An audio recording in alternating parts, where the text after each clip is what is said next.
general overview, thoughts on the game and all that? I think all the thoughts on the game are probably going to be thrown out the window because of the celebration of the win, right? Like, so we're going to celebrate the win. We'll go look at video tomorrow and see what we need to work on and stuff. But I mean, winning SEC championships is something that not a lot of people do. That's 5 of 7 for us.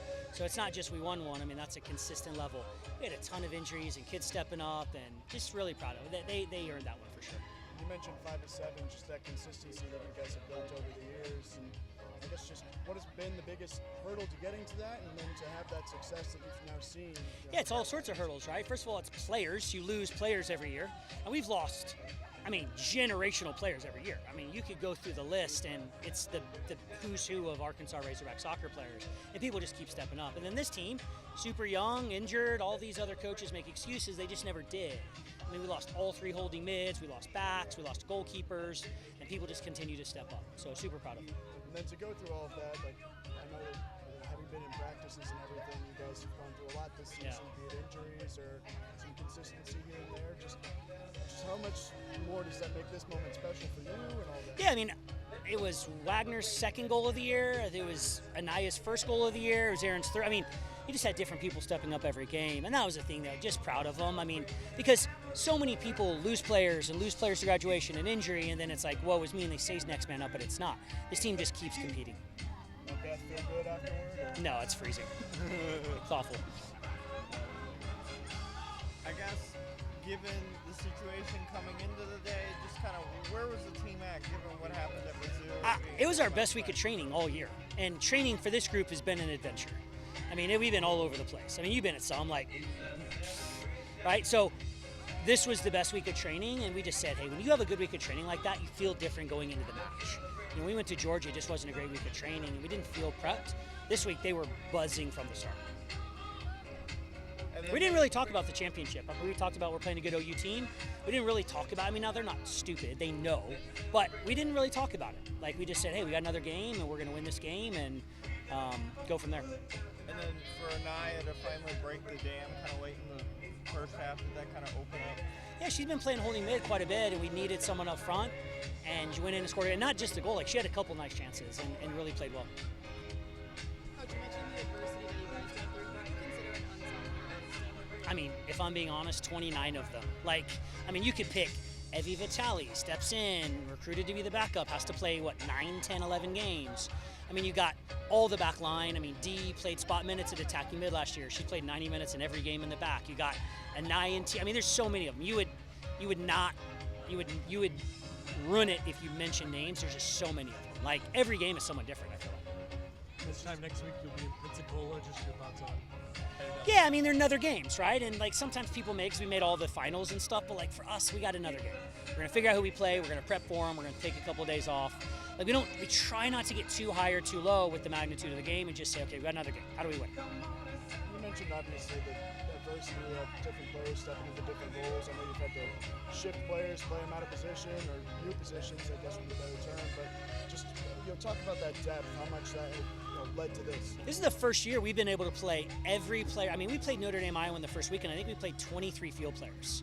And, in the one-offs, you don't play quite as many players sometimes, like when you just have a one game. But, I mean, think of all the players who scored big goals for us today, like, in the season, and it's so many. In the past, we normally had 2, 3, 10-goal scores. This team's like, who are you going to stop? And after the Duke game, that you mentioned, even despite that loss, that you were going to learn from that. It's going to lead to moments like this.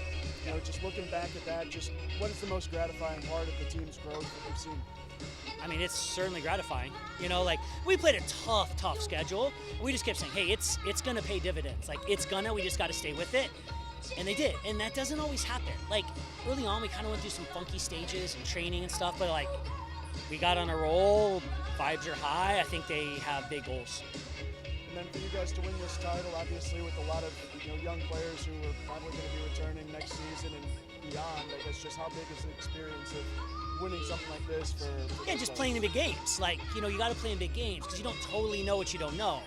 And in club, they don't always play in a ton of big games, right? And they're all big, right? In the SEC, I think pretty much everyone was a one-goal game except maybe 1 or 2.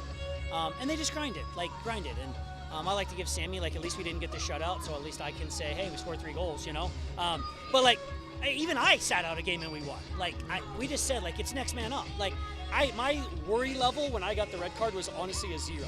I was pissed because I had to watch it from somewhere else and I didn't do anything to deserve it. But like my worry was honestly 0. Like I was not worried because our staff is unbelievable. Yes, just a word on this senior group. We've been here before and seeing all the families out here. It's so many personalities, so many stories. You got D, who's a JUCO kid. You got Aaron and Vitali, who are one semester kids. You got, it's just Mac Malum's been here for 47 years. Sussy, I coached him. It's just they've all got a different story, and they've worked and they've grinded and they've played different roles in their 4 years here. But I think for them, this is going to be pretty sweet. You're notorious for your mass subs. Today, the first 2 goals came from girls that have been on the field for less than a minute and 15 seconds. Yeah. Both times. Just what was going through your head making those changes there? You know, we tell them, it's not personal, it's not long term. Like, sometimes you just have it and you're out of your mind, and sometimes you're a step late.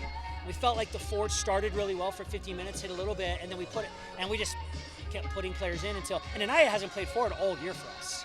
And we threw up there because her and T both came in as forwards. They've been playing holding mid because we needed them. And then T put in 90 minutes. So just proud of them. I mean, all 3 goals were subs. Like, it was the difference in the game.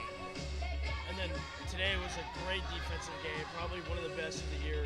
Dejanay Anderson made as many saves you could say as the tally. Just what did you think of Dejanay's performance today? And was that something you're expecting? I mean, from where she's come, she got here in her first year. We played her in attacking mid to get her some experience. And this year we said, hey kid, especially with the injuries, we're going to need you 90. She's been so good all year. So good, so proud of her. And is there anything you tell the back line and the girls who play 90 to inspire them, or they working off each they other got it at all, yesterday. or? They got it yesterday. They got the full Colby yesterday. Their training was excellent. We needed an opportunity to add some edge. They took it a little casual for a couple of reps. We gave it to them, and I was not concerned at all. They're so Ren started for 3 years, Max started for 4 years, Dejanay's a 22-year-old, they're very experienced group.